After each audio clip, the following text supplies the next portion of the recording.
La European Network for Housing Research és una xarxa que es troba, es reuneix a diferents ciutats d'Europa. De fet, són les ciutats les que volen, i dintre de les ciutats, les universitats o algunes institucions que volen formar part d'aquesta xarxa a través de l'organització d'una conferència. Barcelona apareix com un escenari, com un laboratori de proves, de problemes per una banda, perquè compartim amb moltes ciutats europees la problemàtica des de l'augment dels preus del lloguer, la vulnerabilitat de determinades zones a la ciutat, etc.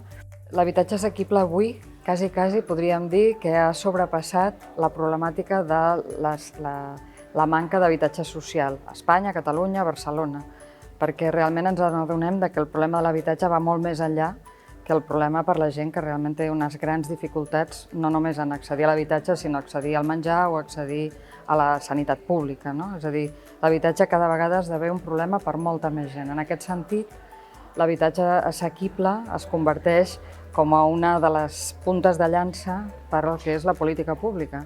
Hi ha molts altres actors. Aquí a Catalunya, per exemple, el tercer sector és molt important com a un sector que promou altres tipus d'habitatge que van una mica més enllà del que seria la tradició habitatge de lloguer, habitatge de propietat. El que es pot aportar és recerca, és més coneixement, perquè si una cosa que queda clara sempre és que com més coneixement tens, millor fas les polítiques o millor intervens en els mercats. Fins a quin punt el control del lloguer pot resoldre o no tot el que seria, molts li diem, l'estrès d'habitatge o la sobrecàrrega dels costos d'habitatge que tenen moltes famílies.